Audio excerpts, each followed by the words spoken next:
Philip Zimbardo, thank you so much for joining me. It's truly a pleasure. I've been teaching students about your work for a long time. You know, you're one of the most well-known psychologists in the world. People listening may already know that you conducted one of the most famous psychology studies ever, the Stanford Prison Experiment. And I just really appreciate you joining me. How are you today? I'm fine. I'm happy to be on your podcast. I should mention up front, since you mentioned the old Stanford Prison Experiment, that on August 14th, 2021, a few months, it'll be the 50th anniversary of that experiment. Mm. It's still going strong. I was going to bring that up, the 50-year mark. Can you believe it? Yeah, can't. I can't because it makes me old. What's really funny now is there are two separate documentary film companies preparing films about the experiment. And they've begun to interview some of the prisoners and guards and showed me pictures of them. And they're old men with white hair and white beards. I said, oh my God. Right, because they were early 20s when they participated in this And study. now they're early 70s. Wow. Yeah. Yeah, that's And some amazing. of them have died, actually, sadly, sad to say. Yeah, that's amazing. So, Let's go positive, though. right. There's a lot of footage of you talking about the Stanford Prison Experiment. There's, even a movie made about it, a couple of documentaries, and it sounds like a couple more that are coming out. Of course, you have your book, The Lucifer Effect, which Yeah, I highly recommend to all psychology students. It's I think one of the most important psychology books out there. thank you. Um, Thank you. so there's, plenty that people can look into if they want to hear the details about the Stanford Prison Experiment. So instead of focusing completely on that in our No, that's conversation, not. Yeah, that's not. yeah, I thought we could focus on the general topic of the psychology of evil and the psychology of heroism. Great. And I know that, your work turned toward the psychology of heroism, and that, the Lucifer Effect especially is this just deep investigation about the psychology of evil. So I thought we could just kind of briefly summarize the Stanford Prison Experiment for people who haven't heard of it, and then talk about some of the conclusions that you were able to draw from it and what you learned about the psychology of evil, and then transition into talking about being a hero. So, Yeah, sure. So I should mention up front that in chapters, so the psychology of Lucifer Effect is 16 chapters. 15 of those chapters are about evil. There's a chapter for each of the 6 days of the Stanford Prison study, and then there's a separate chapter about the ethics of the study, and a separate chapter on what happened to each of the participants in the study. And since then, my graduate students, Craig Haney and Kurt Banks, undergraduate Warden David Jaffe, my consultant, my prison consultant, Carlo Prescott.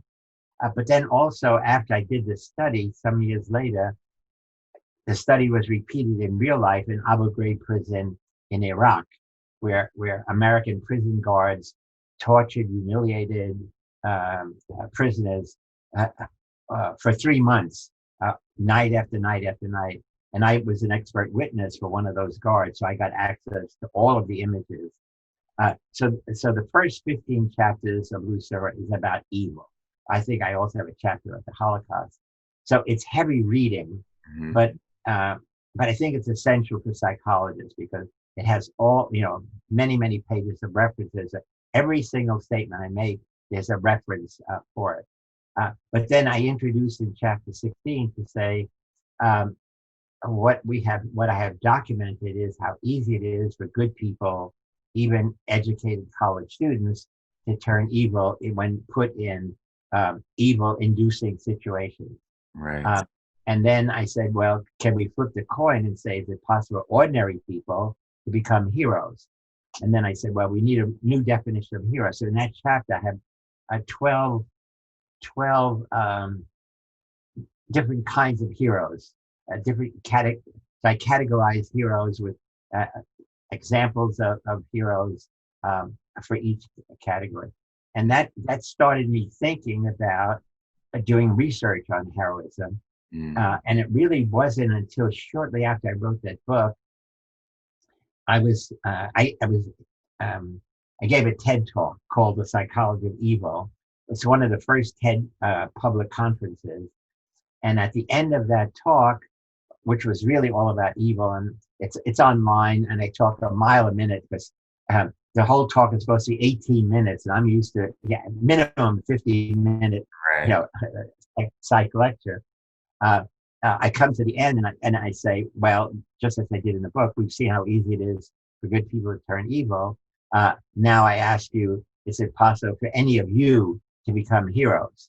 Well, we need a new definition of heroes as individuals who come to the aid of others in need and are willing to take action, to take positive, wise, and effective action to help improve the quality of life of other individuals, groups, or settings. And when I finished that talk, there was a very impressive audience, including comedian Robin Williams, Al Gore, and many, many others. And one of the people in the audience was a guy named Pierre Omidyar, and he had founded eBay. So he was a multi-millionaire. And he came up to me and said, after the talk, I'd like to have a cup of coffee with you and talk about your presentation. And then he said, well, what kind of research do you plan to do on the heroism? I said, I hadn't thought about it. I just raised this as an interesting conjecture. He said, no, it's too important not to. Nobody's ever done anything like this. I want you to start a nonprofit foundation in California, and I will give you money to hire, corporation lawyers to help you do that. And we did right then and there.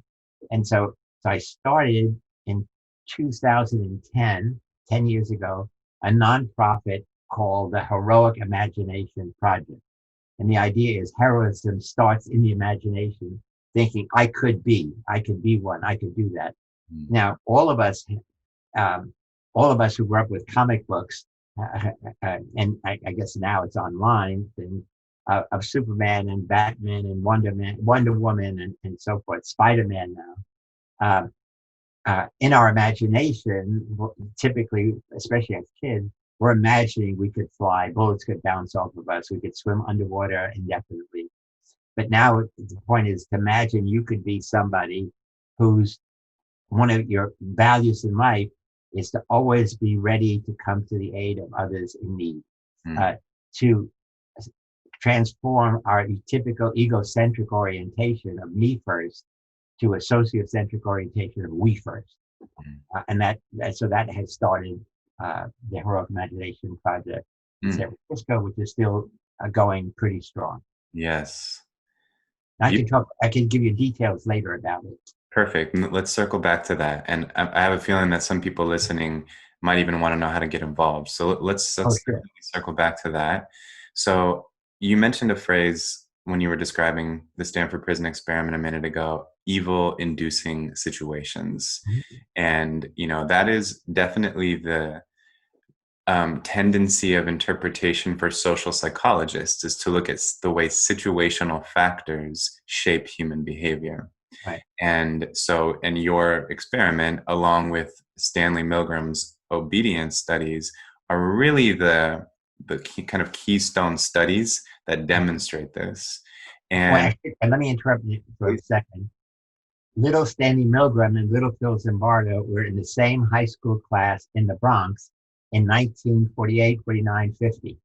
We sat next to each other, and so something in that Bronx water stimulated us to think in the same way about power situations. That's amazing. Yeah, that's amazing because, again, these are two of the most famous psychology studies ever. So that's fascinating. Yeah. Did you get along in high school? Yeah, it was. He was a very serious guy, and I was not a very serious. I was a smart but not very good student. I was more interested in dating the prettiest girls, and Janie Monroe. and he was, I mean, this is 1948. It's not that far from the end of the Second World War. And as a Jewish kid, he would be always saying, do you think the Holocaust could happen again here? And I remember saying, no, Stanley, that was in Germany then. We're not that kind of people. And he said, how do you know what you would do until you're in the same situation? This is 1948. He's an 18-year-old high school kid. Mm. Uh, and he said, I'll bet the Nazi kids like us said the same thing. We're not that kind of people. We could never do it. Mm. And then essentially he gave the situational declaration. How do you know what you would do until you're in that same situation? Mm. Then 10 years later, he provides his obedience study. Right. So, and then again, just to make sure everyone's up to speed who's listening, in your study, the main difference between these two studies was that in your study, you recruited, correct me on the details if I get anything wrong, but 24 young men who were vetted for mental health, all mentally healthy, randomly assigned them to either guards or prisoners. College students too. College students at Stanford, right? No, these were students from all over America. Okay. Who had finished summer school. They had gone to summer school at Stanford or Berkeley. So in fact, of all the students there, only 2 of them were Stanford students. They were from colleges everywhere. That gives it more very validity. Right. Yeah, a little more representation. Randomly assign them to guard or prisoner. You had set up a mock prison in the basement on the Stanford campus, and you dressed everybody in the costumes of guards and prisoners, including everything, all the details, even including sunglasses. Right. The study was scheduled to go for 2 weeks. And my understanding is that you essentially let the situation play itself out once you kind of put those factors in place of the mock prison setting and the roles and the costumes, and had to call the study off after 6 days because people were having emotional breakdowns because the guards were becoming almost torturous in the way that they were treating. Creatively evil. Thinking of new ways every day. Now, the other difference between my study and Milgram's study was 1 hour long, and he used men from New Haven, Connecticut, where Yale University is, ages 20 to 50, these ordinary men. So in my study, I wanted bright, intelligent participants like college students. And as you said, we vetted them for mental health, personality background and stuff. But the other thing I did to begin the study with pizzazz is I had previously arranged for the Palo Alto Real Police Department to arrest each of the young men who were going to be playing role of prisoners. They were just told to wait at home or in a dorm or something. And next thing they know, on Sunday, August 14th, a cop comes and says, Billy Jones, you're wanted for violation of Penal Code 356 armed robbery. You have a right, you reads them the Miranda rights, and then literally handcuffs them at the door, brings them down, puts them in the back of the police car with sirens wailing, and brings them to the real police department where they are fingerprinted and booked and put in a real prison cell. And that's the start of the study. And then my graduate students would come down. I also blindfolded them. The police blindfolded. And then my students would come take them, put them in their car, and bring them down to the basement of the psychology department in Jordan Hall. And then the study would begin. So it's a very powerful induction. And what I thought at the beginning is, if they simply come down and say, "Oh, I'm here to be in the study," and then we say, "Okay, sign this form, take off your clothes, put the uniform." So if it was easy to get in, it would be easy to get out. So here now, the police arrested you, and you can't, and so it's just a different kind of jail. That was very clever of you, I think, because the psychology, the way that impacts your emotions and your thinking starts at that moment of getting arrested. Right. That's what we thought. Right. Yeah. And I work in a jail. And so I see some of the dynamics that, I mean, nothing, of course, is as extreme as what happened in the Stanford Prison Experiment in the setting I'm in. I mean, I think the guards are generally ethical people, but on subtle levels, you do see the dehumanization perception. You do see certain types of just subtle degrading treatment of prisoners. Yeah, And again, like where I work, there's good people in charge, and so you definitely don't see this. But honestly, what I realize working in a jail is those situational factors seep into your mind. It's difficult yeah, not to perceive someone in a dehumanizing way when yeah, they're dressed in stripes and when they're right. being escorted out of their cells. And I get to come in wearing a collared shirt. And all of these become information that gets into your brain and affects the way you're perceiving things. It's just hard to avoid that, even if you're a very good person. And so I think that's kind of what you mean by these evil inducing situations. Yeah, exactly. You hit it right on the head. Is that that in our place, even though we knew it's an experiment, we knew that the kids assigned to be prisoners could have been guards. They really didn't do anything, So in a real prison, you say, well, you rob somebody, or you beat somebody up, or you kill somebody.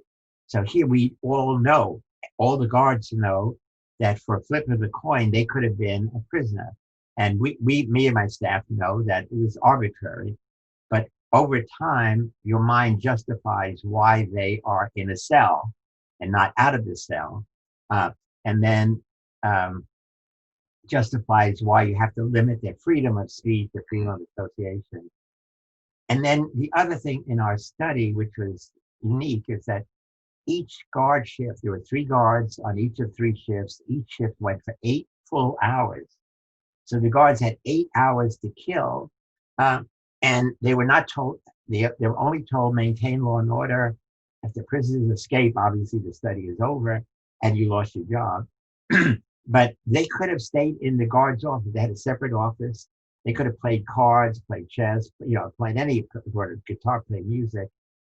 But and all they had to be sure was that each cell was locked. And then obviously, it's a small corridor, so you could see it's not like a big jail. Kids, prisoners could be roaming around. But what happened is the guards got bored. So curiously, one of the impetus for the cruelty of the guards was boredom. And the only way they're going to relieve the boredom is with the prisoners who become their playthings. Uh, and and so they would constantly wake up the prisoners, certainly on the night shift. They go to sleep, wake them up every few hours. And then on the day shift, the prisoners ended up as entertainment objects for the guards. And they were objects. Because again, the prisoners had numbers sewn on their smocks, and the guards called them only by their number. The guards never even knew their name. So just that. So that is the dehumanizing aspect, when you lose your name and you become a number. And again, in many prisons, they shave your head. They don't allow any facial hair, anything that just makes you distinctive. Right. We did the study in 1971 when everybody had the beards and long hair and stuff. That was the hippie era. Mm-hmm. So instead, we just put a woman's nylon stocking cap over their head, so that would eliminate, if they had long hair, you couldn't tell, or short hair. Mm-hmm. There's always something actually that I wanted to ask you, and I'm glad that I have the opportunity. So the Milgram study, I'll just say this, the Milgram study was different because in that experiment, it was testing whether people would harm others if they were being told to do so. Mm-hmm. And the conclusion was basically, yes, the majority of people, if an authority figure tells them to inflict harm upon somebody else, they will do so. And primary mechanisms at play there is the diffusion of responsibility. They don't feel like they're the one morally accountable for that because they're simply taking orders from someone else. Right. So the difference, though, is that you were not telling the guards what to do, but No. something strange. So I remember I was teaching about this experiment in a class one day. One of my students came up to me after, and she was like, "Did you hear that? There was that the Stanford Prison Experiment was a big lie," is what she Okay. said.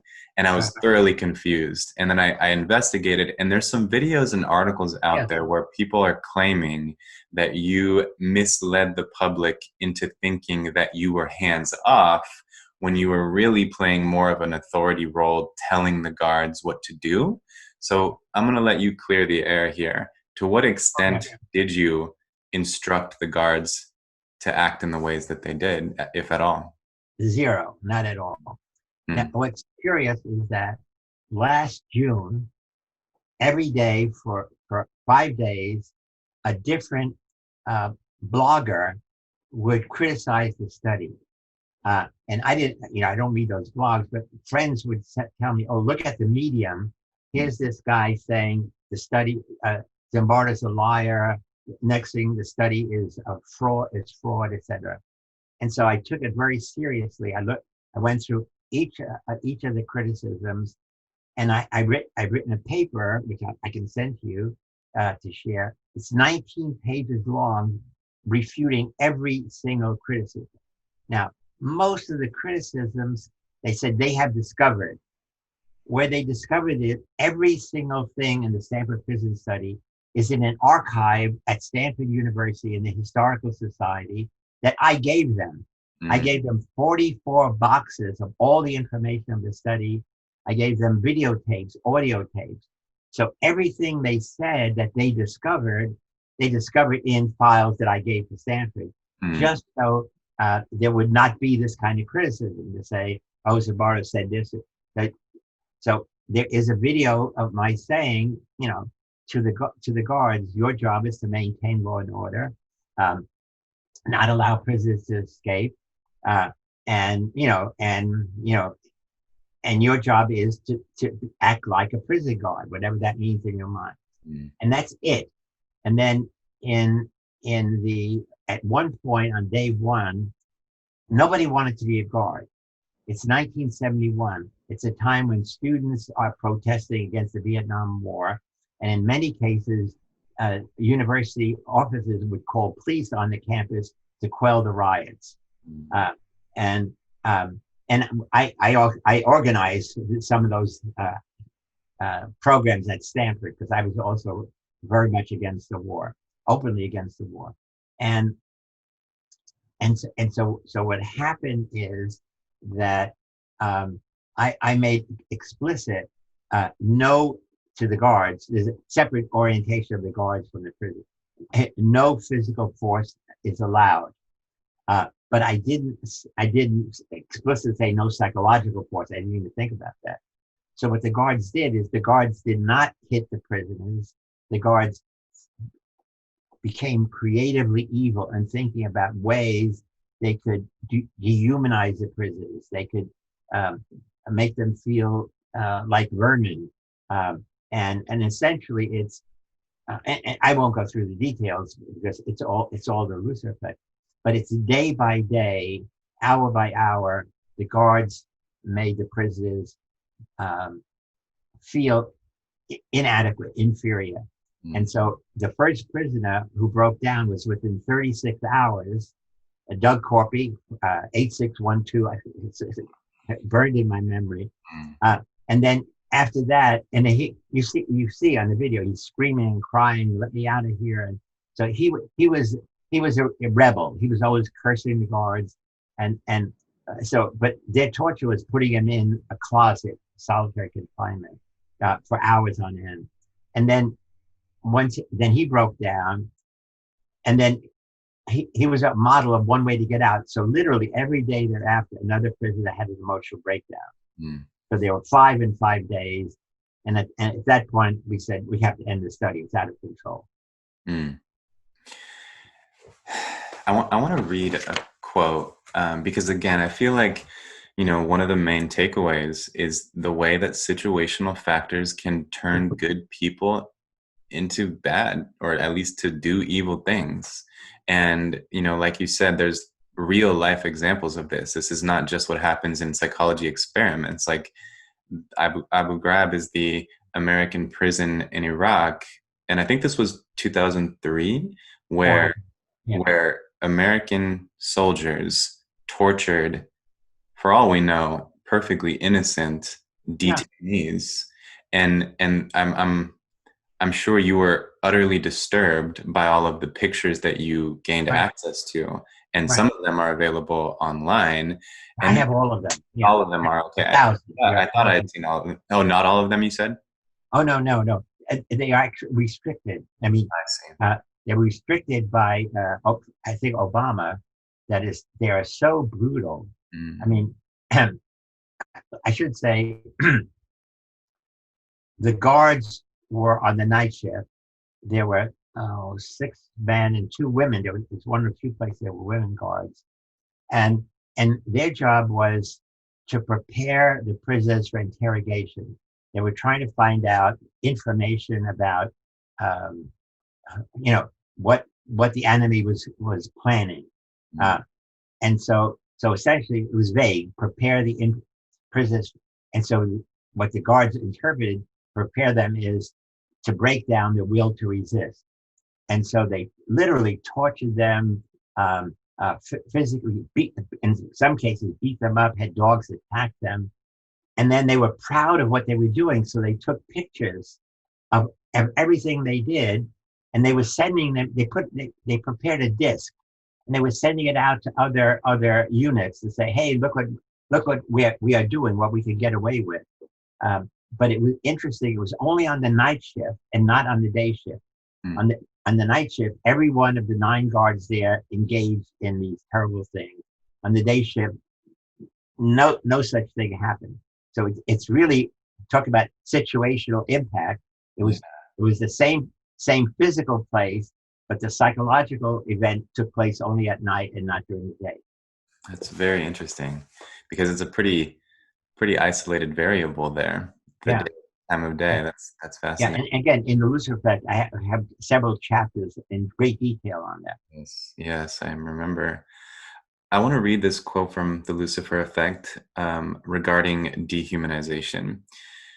Under such conditions, it becomes possible for normal, morally upright, and even usually idealistic people to perform acts of destructive cruelty, not responsive to the human qualities of others, automatically facilitates inhumane actions. The golden rule becomes truncated. It's easier to be callous or rude toward dehumanized objects, to ignore their demands and pleas, to use them for your own purposes, even to destroy them if they are just irritating. And to, sort of back that up, I teach about this, so I look for real world examples everywhere I can. And there's a quote from a Japanese general, when so a Japanese general reported that it had been easy for his soldiers to brutally massacre Chinese civilians during Japan's Oh, pre-World War II invasion of China, quote, because we thought of them as things, not people like us. right, right. And this is one of, so you have, and what I'd like to talk about now is what you describe as the 7 processes that grease the slippery slope of evil. Right. And dehumanization of others is one of those processes. So this is essentially the psychology of these situational factors that can turn good people into evil. And I think when people think of evil people, they think of psychopathic people who have no regard for human life, Right. and there are those cases, but I think that the majority of the evil and harm inflicted in the world is carried out by people who are actually not psychopathic. At all. Yeah. Yeah. It's um, psychopath or sociopath is a psychological classification, and from what I know, is only about 1% of all individuals will be classified as psychopaths. But but that hardly touches about the amount of people who commit murder or commit rape, who commit you know horrific deeds.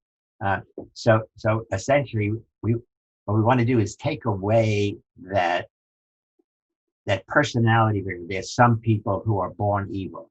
Most people are not born evil. We're born with a predisposition, to respond to life's inputs. Right. And so when we see people doing evil deeds in Nazi Germany, the Japanese against the Chinese, and again, there's a case where from Westerners, we can't even tell the difference between Chinese and Japanese. They are, in quote, Oriental.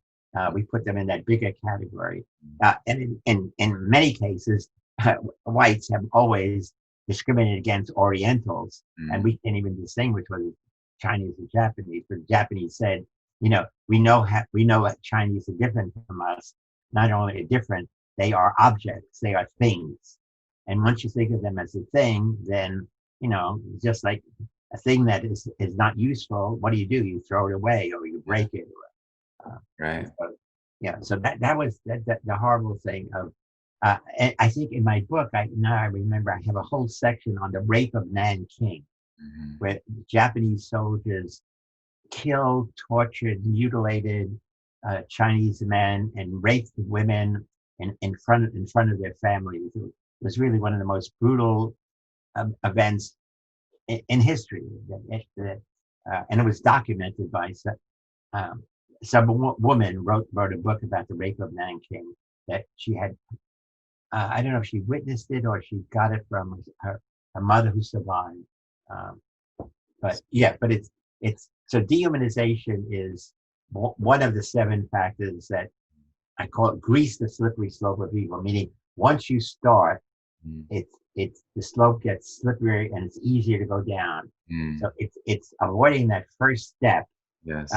And so in the Milgram study, which you mentioned well earlier, the first step is you press a button which allegedly gives 15 volts of electricity to the victim, and the victim doesn't respond. So essentially, you're not doing very much. But pressing the first button, you're sitting in front of a box, an electric box, that has 30 buttons, and each button is marked 15, 30, 45, and so forth. And you look down the box, and at the end is 300, 400, 450. So why would they make a box with all these electrical switches if they didn't expect somebody or somebody like you to go all the way down? So essentially, once you press that first button, you're on that slippery slope of going from to 100 to 200, 300. And at the 400 mark, when you press that button, you could be killing that person. And the person is as a person like you, that you are pretending to be the teacher. He's pretending to be your student, and he's learning by being punished for his errors. Okay, and that was Milgram's alleged justification with studying how we can improve learning by punishing errors. And in that study again is 65%, 2 out of every 3 of these thousands of men in his study went all the way to 450 volts. So again, the first thing is, and it turns out no one. I talked to Milgram. Let's say he tested 1,000 people. Not a single person refused to press the first button. And so it means that they're all, and so many of them dropped out after 100, 150. But so actually 1/3 of the participants dropped out before 450 volts. But many of them got up to 300, and the victim is screaming, yelling, "Please stop! I can't stand it," and so forth. And many of them went beyond that. And the authority figure in the room is saying it's important that you continue this study. Your job is to continue. Your job is to go to the next. Your job is to go to the next level. So that's why you say, as the first step that greases that slippery slope is mindlessly taking the first step. Right. And when you think about the psychology of that, it's like every gradual step toward worse and worse harm is desensitizing you to the next step. It's like first you just push someone, and then you're kind of desensitized to that, and so then you're willing to punch someone, and then you're desensitized to that, and then you're willing to use weapons against someone, and it's just gradually you get desensitized to what you're really doing. Right. And it's just kind of like the frog in boiling water. Right. You eventually are committing heinous, torturous acts, Right. but there's no alarm going off inside of you saying, this is evil, what am I Right. doing? Because Right. you've gradually gotten yourself there. Yeah, you seduce yourself. Yeah. Yourself. No, again, as regards in our study is, you know, each on day one or day two, they did hardly anything negative to the prisoners. Mm. Maybe call them names and stuff. But each day, it was a foundation for doing worse and worse things. And then by day 4 or 5, they were doing horrific things and never even thinking of it. One of the guards said, I thought of myself as a puppeteer, and the prisoners were my puppets.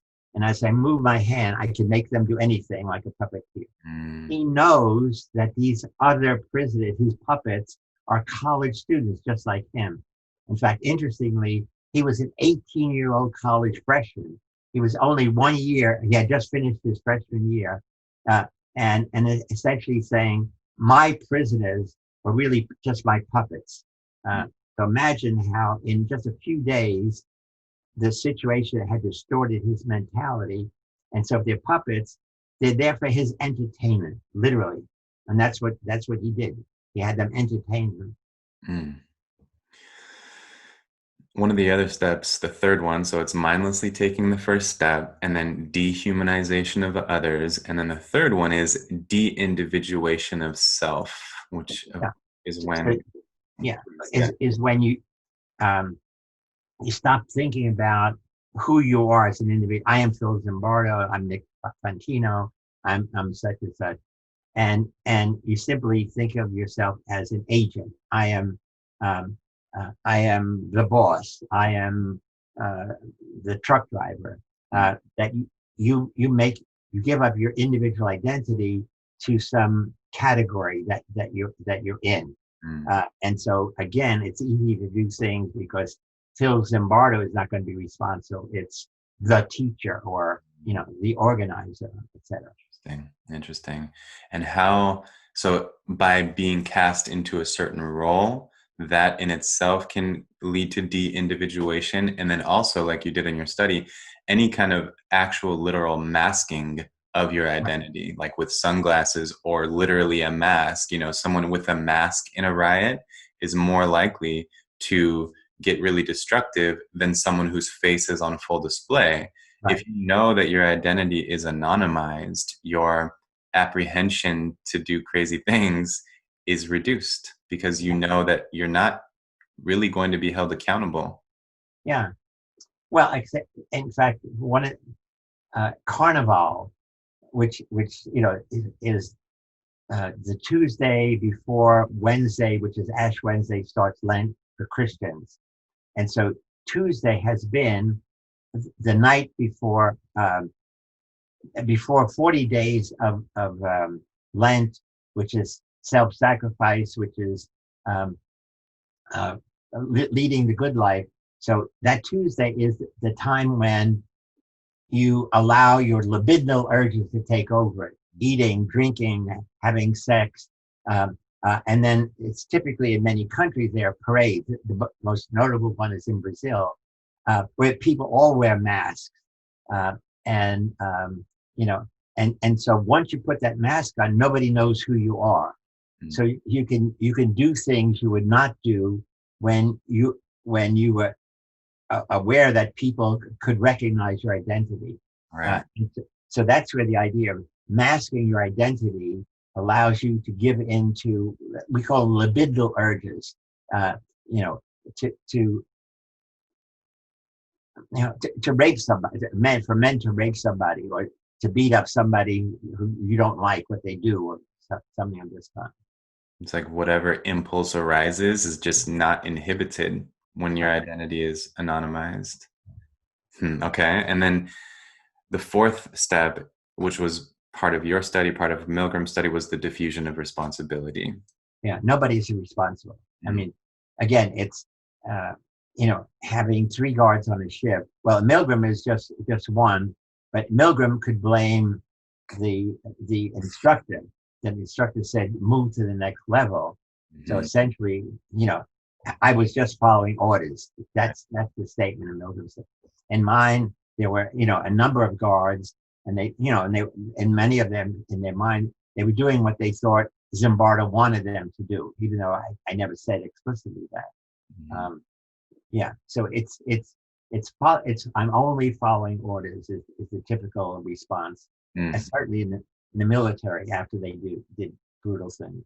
Exactly. And it's like in any situation where there's a chain of command, usually the idea to, for example, kill somebody is thought of by one person but executed by another. Right. And the person who thinks of it and orders it doesn't pull the trigger. So Right. he or she doesn't feel like they're totally at fault. And the person who pulls the trigger didn't think of it or decide on it. They're just, like you said, following orders. And so it's like the sense of responsibility is spread so thinly across enough people that no one feels accountable enough to prevent it from happening. Right. Yeah. Seems That's particularly exactly a beautiful way to put it. I agree. Yeah. And I can see it happening too with, corrupt activity in corporations and things like that, where people are bamboozling others and stealing from others. It's just enough people are involved that no individual feels responsible. Right. Okay. So mindlessly taking the first step, dehumanization of others, de-individuation of self, diffusion of responsibility. This is like the cocktail of evil here. Blind obedience to authority. I think we just kind of spoke to that, but anything else you want to say about that? Well, we're trained as kids to be obedient to our parents, to be obedient to teachers, to be obedient to religious leaders, to be obedient to our political leaders. And now we've just seen the horror of people being obedient to a corrupt president in the same exact way that Hitler Jungen were obedient to the Führer, Adolf Hitler. And so the horror that was still is incomprehensible, that you had thousands of people attacking the American Capitol, attacking Congress in session, because they were simply in their minds, and partly induced by Donald Trump, but they came there to protest that what he had been telling them, the lie that he won the election and Congress stole it. And these are people from all over the United States. I mean, and not a few, more than 1,000, and destroying things, breaking things, stealing things, harming people, hurting, and it's when you see this unfold, and CNN did a whole hour-long documentary on it. I'm sure it's going to be available for people that had not followed it. But it's the classic case of a leader giving not specific orders, but giving approval to take action that the leader says is justified. What they did was justified because they were trying to correct the lie that he had lost the election, when in fact he still says he won the election. Great example. Yep. Horrible example. Yeah. Horrible indeed. Relevant, I guess, is what I should have said. Relevant. Well, and I think it's not over. I think we're going to see this. I think even until the January 20th, I think these events are going to be springing up in different parts of the country. And so on this note, the next one is uncritical conformity to group norms. I think that too was fully present in that event, and in every event where there are riots, there's destruction, unnecessarily. So uncritical conformity to group norms. Yeah. So again, you're in a group, and let's say you're going to start out, it's a peaceful protest. You say, we are here to protest as citizens something that was wrong. And on the Capitol, people come and protest against, um, uh, police abuse of blacks, or protest. I went to the Capitol, protest against the Vietnam War. So you're there and say, it is my right as a citizen to publicly state my opinion, even though it goes against the accepted position of my government. Say, in this case, my government in those days, Nixon and Lyndon Johnson, were wrong, but we are protesting peacefully. Well, you start out peacefully, but all you need is, a physical confrontation of the police pushing you back physically, and then they are invading your personal space. So all you have to do is push back, and if they have a club, they're going to hit you. And once they hit you, you are now a victim. And then people who are supporting you are all going to get involved. And in an instant, a peaceful protest can turn into a riot.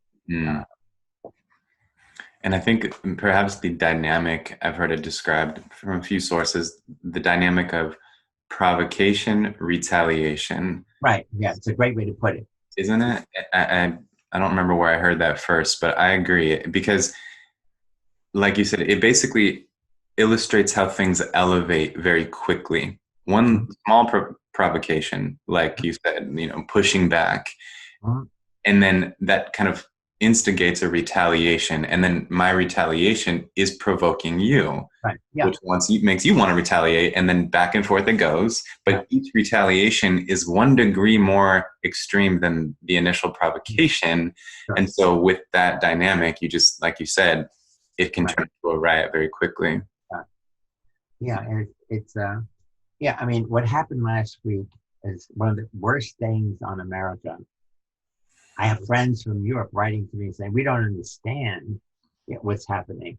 I mean, they didn't understand a lot of what's happened with the pandemic, with our government not making it a high priority to oppose it, even not having high priority for vaccinations. And they say, and now this, I mean, this is, in quote, like a third world country that America used to protest against, of people, armed battle against a government. And we always think of this as, third world countries in South America. But no, it was first world country in America.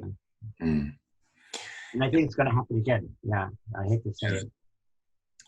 Which is scary, but I think you're right. And it's important to note too about the the psychology of conformity, that people are going to conform to whatever group whose acceptance they covet, acceptance they really want. You have a great passage from C.S. Lewis from the essay "The Inner Ring" in the Lucifer Effect. Just describing that there's always some most desirable group to be a part of, and that whichever group you most desire to be a part of is who you're most susceptible to conform to. And if that group starts doing really destructive, cruel, evil things, you're still susceptible to conforming to them if you want their acceptance. It's like in this group in Washington, let's say there's more than 1,000 people, you're there to make a peaceful protest. And then it's really you happen to be standing on the left side of the group, and it's the left side that starts breaking windows and breaking down the door, and suddenly they are modeling what they think is the appropriate behavior, and suddenly you're brought into that. And had you been 10 feet away on the right side, where people are just observing and not doing any of this damage, then you would have been not a participant, but an observer. Right. So it's as simple as that. It's so it's caught up in the situational circumstances that you happen to be on this side of the partition rather than that side. and suddenly you are a rioter Mm. rather than observer. Right. And perhaps on that note, it's a good segue into the seventh step, which is passive tolerance of evil, or the, as you put it, the evil of inaction. That is the seventh step that greases this slippery slope. So talk to me about the passive tolerance of evil, and, like, what people have said before, that I think you say it, or you've quoted it at least, that perhaps the one thing that can really lead to evil is for good people to do nothing. Yeah, it's that thing. It's by passive acceptance. It doesn't mean I say it's okay. By not saying it's not okay, then you allow it. And so I'm not saying it's not okay. yeah, That's important. I want to just highlight that it's more, it's not that you're saying it's okay, it's that you're not saying it's not okay. not okay. That's it's not that you have to say that's wrong. You should not be doing this. So it's like in high school, junior high school, you had friends who were cheating on exams, and you knew this. And it was your job. It was my job. I was to say you shouldn't be doing that. At the very least, you don't have to give the honorific thing to say if you get caught, you could be expelled. Or if you get caught, they could give you an F for this whole course. It's not worth it. And so, but very few people do that. You see your friend cheating, you look the other way, and and and that gives them the approval, especially if they look at you and they're going to read into you. Oh, it's okay to do this. And the same thing in Abu Ghraib. A new guard comes down there and sees the guards abusing prisoners, and essentially, doesn't say, "Gee, this is not what we are being paid to do," or "This is wrong." They didn't do anything to deserve this, but and it's incredibly hard to do it when it's you versus the group. Right. When it's one-on-one, it's easier because then it's your point of view versus that point of view. Right. But also it's one-on-one when you're equals. When the other person is high status, they are the senior guard, they're the sergeant, and you're a private. Then it's very hard to challenge. But again, the whole point is you have to be willing to challenge others in that situation, to say it's wrong. It's wrong to cheat. It's wrong to lie. It's wrong to abuse weaker people. Talk to me now. I want to make sure we can kind of fit in a little bit of talk about heroism. And so you started talking about it earlier in the conversation, and let me talk a little bit about that, which I'm proud of as my cycle. I don't want to be remembered as Dr. Evil on my obituary. Rather, maybe Dr. Good. So I started a nonprofit in San Francisco called the Heroic Imagination Project. And the idea is heroism starts in our imaginations. I could be one. So I call it Heroic Imagination Project, and the acronym is HIP. And we have a website we'd love you to visit, heroicimagination.org, .com, I forget. And essentially, we have a research component. We have studied heroism, have written articles and books about heroism. The most important part is our educational part. And here's where it's social psychology and cognitive psychology put into action. So I and my team have developed a number of lessons which go into great detail. I mean, each lesson is 3 to 4 hours long, with videos, with Q&A, with examples on our 3 main topics that we've done are challenging being a passive bystander by being an active upstander. A second one, so the idea is you always come to the aid of anyone you perceive as in need. And so that's one program. Another one is reducing bias reducing prejudice and discrimination and turning it into acceptance and understanding of others. The third one is building on Carol Dweck's ideas about mindset, transforming static, fixed mindsets into dynamic growth mindset. In each of these, we describe what it is. We give examples of the positive and negative thing. Throughout, we're asking students, to think about when was the time you needed help and somebody helped you? Who was it? How did that feel? When was the time you needed help and nobody helped you? When was the time that somebody else needed help and you didn't help? So throughout, we engage the student, and the program is really designed for high school and college, but now we've reshaped it. It's also useful in human relations in businesses. And we license the program for a small amount of money, like maybe $1,500 for a 3-year license. And every 3 years we upgrade the videos, upgrade the lessons. And so it's been very successful. And then we also obviously measure changes in attitude, changes in behavior. We think like reduction in bullying, reduction in prejudice. And our program has gone global. It's in 12 nations around the world.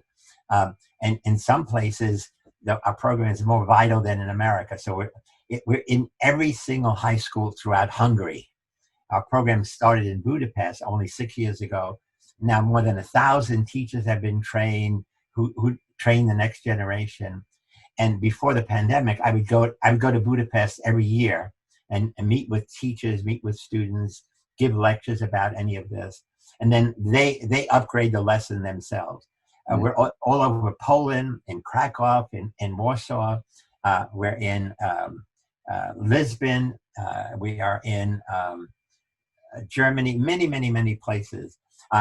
And one of the most interesting things, my family is Sicilian, 100% on my grandmother's side, my 2 grandfathers' side. And so I started a program in my hometown. It's a place called Camerata, which is about an hour out of Palermo. And I visited there the first time 16 years ago. And when I was there, I met with high school students, high school seniors, and I asked, how many of you are preparing to go to college? What are you going to study? And nobody. Kids said, we don't go to college. It doesn't help you. I mean, all you need is a good connection, end quote. That's a mafia mentality. And I said, wrong. The reason I'm here and my grandfather spent his life being a barber is because I'm educated and he was not. So I started a foundation where teachers would nominate 10 boys and 10 girls each year, and I would give money and raise money to send them to college. So we've been doing that for 16 years. It's been very, very viable program. But then in Palermo, which I usually have to go there first, and then you take a train or cab or something to Camerata. My Hero program there has started with African immigrants. So a few years ago, the Sicilian government encouraged immigrants from some places in West Africa, youth, to come to Palermo, give them clothing, teach them the language, and then give them work. So some of the work is these African students become our teachers of our hero lessons. And they get a fee for it. But essentially, so here's Black Muslim kids, and they're all teenagers themselves, teaching white Catholic kids the lessons in how to be a positive upstander. So it's very, very, very moving. And so it's something I'm really, really proud of. And I can't wait to go back, hopefully next year. Congratulations. That's absolutely amazing. And clearly there's a need for it that you're meeting in the world.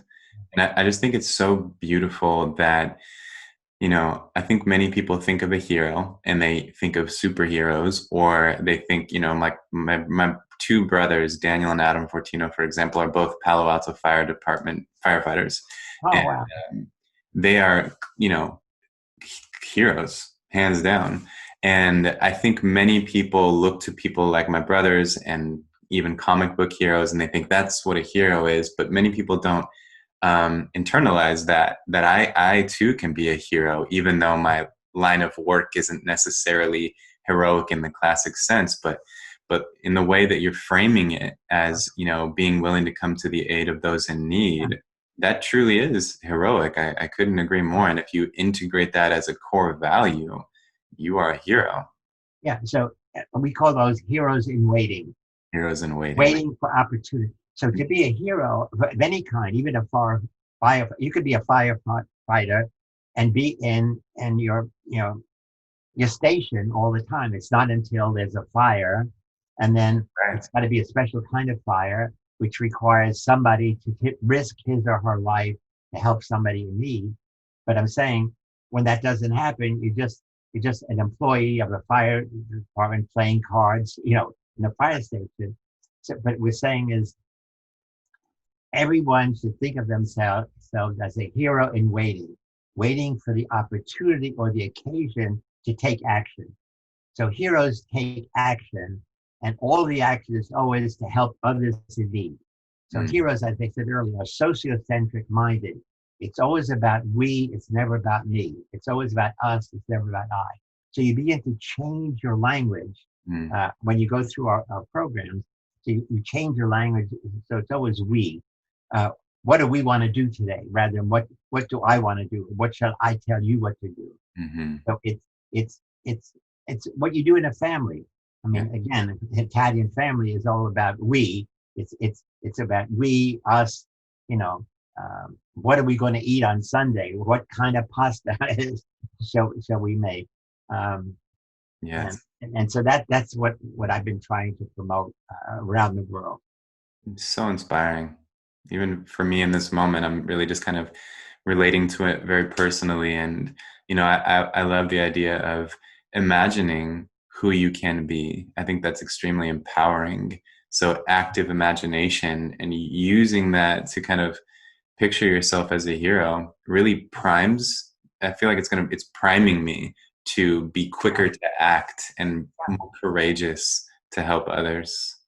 Yeah, and again, it's doing small steps and not, again, as they say, helping an old person across the street, helping somebody who, we have example, somebody who drops vegetables on, in the Safeway, filling up the bag, and your job without thinking, you say, let me help. Yes. So you always have to say, let me help, because sometimes people might want to say, no, I can do it myself.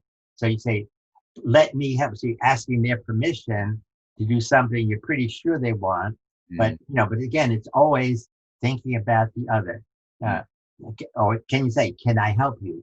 Or, do you need help? So somebody's walking across the street and they're not going to get to the other end because, especially where they have second indicators, so you say, can I help you? And they might, in most cases, they'll say yes, but instead of just taking their arm, then you're taking away their freedom. But again, even people who need help can maintain a sense of personal freedom. Yes. Because I used to be able to do it myself before I got to be 80 years old, or before I had this injury that, I have one bad leg. So essentially, it's always thinking about not imposing yourself on other people's freedom, but on the other hand, always asking to have permission to do so. So it's really, do I have your permission to escort you across the street? And in most cases, they'll say, yes, of course. But if they don't, you say, okay. And then you still walk closely behind them, because if they don't get all the way across before the light changes, you might have to help lift them up. And, it's always, hopefully this comes out like in the right way here, but it's always amazing to me how a small act of heroism, how disproportionately satisfying that is, in a sense. Like something so small can feel so significant and deeply fulfilling. It's this archetype is being, played out, and it's just deeply satisfying. Yeah, I mean, before the pandemic, I have a neighbor across the street from where I live who has been a close friend for many, many years. And now she just had her 100th birthday. Mm. And so she had an accident, so she's limited to her home. She has round the clock care. And now during the pandemic, a doctor said she can have no visitors. And she was a very active socialite, so she longs for visitors. What I do is I call her every day, and she always says, "Are you coming to see me?" And I said, "I'm coming to see you as soon as I can, as soon as your doctor gives me permission. But let's talk about, what's happening today. Have you read any interesting books? What I hear your radio in the background. What station are you listening to? I like to listen to K-Jazz. So I take 10 minutes of my time. For me, my time is precious. Even at my old age of 87, I still have many, many obligations to do. But for me, I know that I am one of the few people who have maintained contact with this lovely woman. And talking to her for 10 minutes is going to make her feel better. Yes. I'm getting her to think about things, getting her to try some new things. Sometimes I'll say, "Can you take your wheelchair over to the window and wave?" And I'll be in my kitchen. I can wave to you. So that makes her excited. It's something she can do to create a social contact, even if it's a distance. Mm. You make the world a better place, Dr. Zimbardo. I try. And maybe, But we all can. I'm saying yes. it's always thinking, what can I do? And it's usually a little thing. Just calling kids and people in your family. So I have two brothers back east, and I call them at least every other day. Just, "Hey, how you doing? Anything new? Anything happening?" So essentially, it's maintaining that social connection. Yes. With family, also with friends, especially at these times when people are living alone, that who need a social connection, but don't want to ask you. They don't want to. Often people don't want to impose on somebody else. Right. So essentially, you impose on them by making the connection. Mm. You know what I'm thinking about right now is how, in a sense, what you're saying is that to be a good person is to be a hero, but that to be a good person doesn't mean that you just avoid sinning. It's to be proactively good, to really, Yeah. like you say, the word active, to be active with your goodness, instead of just, again, avoiding doing wrong things. It's just proactively, creatively doing good in the world. And that, as you say that, as a kid, I was very religious. I'm Italian Catholic. I was very religious, and I always thought it was wrong that what you would have to do on Saturday is go to confession and tell the priest all the bad things you did. And I always thought in mind, even if I had a short list, I'd like to tell him some of the good things I did. And there's no way within that religious orientation to reverse it, to say, "Come and confess and tell the priest all the good things you did this week." And if you think about that, it's a dramatic change, because then it gets kids to focus on, I'm excited if I know on Saturday I have to tell the priest all the good things I did, and it's not Thursday, I didn't do anything good. So I'm going to help somebody else. I'm going to ask my mother, "You want me to go shopping for you or something?" But rather than I have to think about, how am I going to reframe the terrible things I did so that it won't seem as bad to the priest. Mm. So I just had that idea now. Mm. We have to reframe our religion so that we confess regularly to all of the good things we did. Mm. It's not self-serving. It's just letting other people know that you did this, because it'll make them feel better as well. Yes. Beautiful. I love that. Okay. I think with that, we have to end. Yes. So Can I ask you one last question, which you can Sure. answer very quickly? Yep.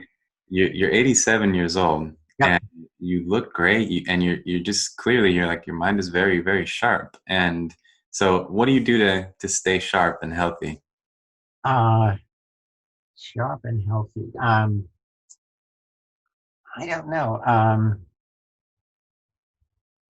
I think a lot. I write a lot. I mean, obviously, um, I've slowed down now because I used to write a textbook I had two textbooks, Psychology in Life and Psychology Core Concepts, that I would have to revise every 3 years. So that would be I'd be almost always writing, one of 17 chapters about psychology. Then when I started the Heroic Imagination Project, I'm communicating with people around the world. I used to physically go around the world, but now you go around the world on your website. Um, it's really thinking your mind, thinking about what new things I could do or should do, and um, and then I don't exercise as much as I should. I used to go swimming every every every morning at the local YMCA pool, not swimming, but aerobic, a group aerobics, and I really miss that, um, uh, because although the exterior is good, my interior is rotten. Meaning, not my brain. I've had uh, 3 hip surgeries, 3 complete hip removal. I'm just recovering from 2 knee surgeries. I had shoulder surgery, so it's I've been banged up and banged out. But I still go on, Yeah. um, and it's always been an honor for me to be a teacher, to get paid to do what I love to do, is share ideas with somebody else. And even when I was working at Stanford, I would say, if they gave me room and board, I would do this for free. Mm. But they didn't have that arrangement then. Um, but now I do it for free. Mm. Beautiful. It's been an honor to talk to you. Thank you. So I should ask, where does your family come from in Italy? Do you I'm know? also partially Italian. My Yeah. grandfather, my grandfather on Fortino. my dad's side our ancestors are from Calabria. Oh yes. Okay. Yep, and then Calabrese. yep, Calabrese, and Well, we used to. The terrible thing about Italians is, uh, each region of Italy, there is animosity from every other region, and so people from Calabrese, I still remember my mother say, "Oh, they are thick-headed." You know, that is, nothing goes through. I mean, you tell them something, they don't they don't learn, they don't never change. Uh, and so Sicilians are hot-blooded, mafia interested, uneducated. So the Italians, I always felt bad about. I mean, their worst enemy are Italians from another town. right. So, again, that's another. So instead of saying what's wonderful about people from Calabria is this and this and this, what's wonderful about people from Rome or from Sicily, it was always seemed strange because in general people around the world put down Italians, especially Sicilians, and then we would do it within ourselves, Right. and that always seemed wrong as a kid. So maybe that's the next project. There you Get go. Italians to start finding positive things about the other. You might be the one to lead that project. Okay. Thank you, Nick. I really enjoyed this hour. Wonderful. I'll send you a message when it's all published and everything. And thanks again. Really enjoyed this. Okay. All right. Take care. So it's a heroicimagination.org. Beautiful. I'll add that to the description. Yeah, and I'll send you, if you remind, I'll send you the 19-page rebuttal of all the criticisms. Perfect. Yeah. I'll send you a note and remind you about that. Okay. Take care. Right. You too. Shut it down. Bye-bye. Bye. If you like this video and you want to see more, please subscribe.